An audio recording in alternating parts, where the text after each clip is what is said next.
back to the Maelstrom, ladies and gentlemen. We have another unboxing video for you today. We're going to be looking at the Wadroon Scion of War for Conquest, the Last Argument of Kings. Parabellum was good enough to send us out some advanced copies. We're going to crack these open today and give you an idea of what you're going to be looking at inside the box. So, in the interest of just absolute full honesty, this model, appearance-wise, from all the pictures, I'm just not impressed with it. The armor is cool in and of itself, but the fans feel like just way too much. But I have been withholding judgment to completely decide that until I get a hold of it and take a look at what's inside. So we're going to see what we get inside this box. I was also a little surprised at how small this box is. I am curious to see how they fit so much man inside one little box here. Okay, so we don't have the tray that we traditionally do, looks like, but we've got multiple bags, and then we have our brute stand. So we've got our stand, our kit, which we'll look at in a moment, your instruction booklet for him,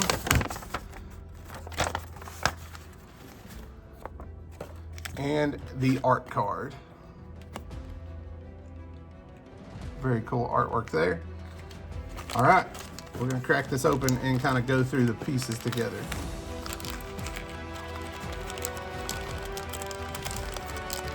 So first up, and I am incredibly happy to see this, the fans are all separate pieces. I think that, you know, if this does end up looking like too much while I'm dry fitting it, these may not be in my assembly piece. I just feel like it's a bit much, but we'll see once I start actually fiddling with the kit if I still feel that way. The detail is very crisp and everything though. As we have come to expect from Parabellum resins, and especially from their Artisan series. So the head is going to have the fan attached. That one I think is actually okay.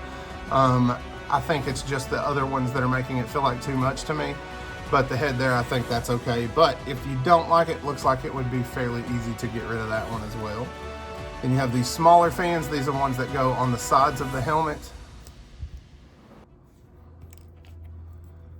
And then more of the armored plate. All right, so then that's gonna be it for the first bag. This is going to be where you have the majority of his bulk.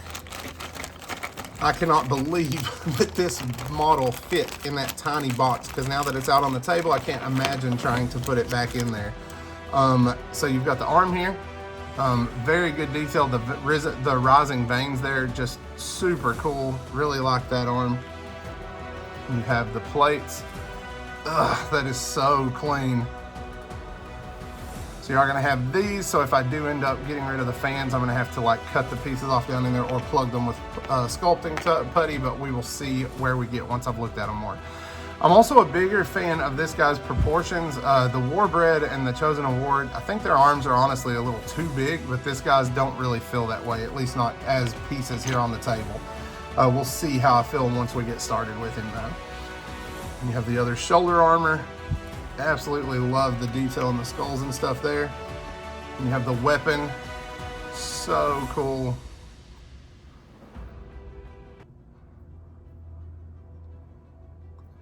And finally, you've got the body. Like I said, I like the proportions on him, at least here as pieces. But we're gonna put him together. We'll see if the fans end up on him or not in the coming video. All right, and with that, we have the Scion of War completed. I actually like this model a lot more than I thought I was going to when I first started building it.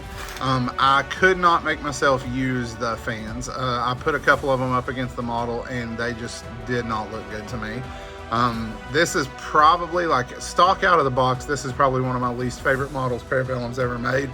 And it's completely contingent upon those fans. So much else about it I absolutely love. You know, like, to me, the scale of like the musculature and the hands, this is what I wish a standard Warbred and a Chosen of War looked like as far as that proportion.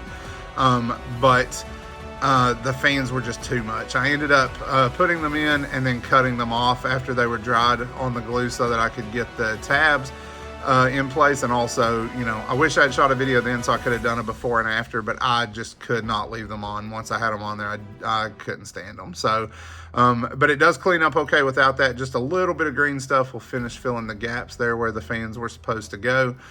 As with the Chosen of War, if you haven't seen that video, I talked about this with them as well. This head, again, it's just too small. If that was his head and then the helmet was bigger than that for the size of his head, it would be okay, I think. But when you got to consider there is a head inside of this, it is just so insanely small. I really do wish that they had scaled the heads up on these models. But I still think this one is super playable. I think with all the addition around it, it gives it enough bulk that aesthetically it looks okay. As long as you can suspend disbelief and not realize how tiny the head would have to be inside of that helmet.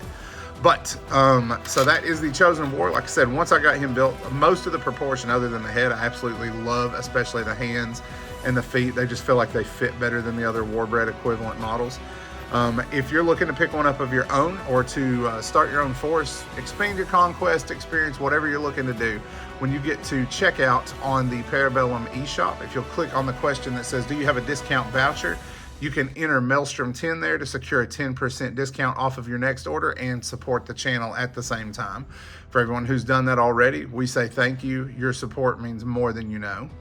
If you haven't already, like and subscribe and hit that bell so that you get notifications each time we put out new content.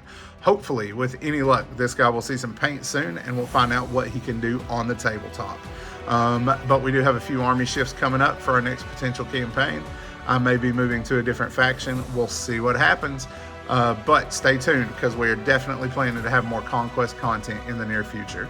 As always, thank you for spending time with us today at the Maelstrom.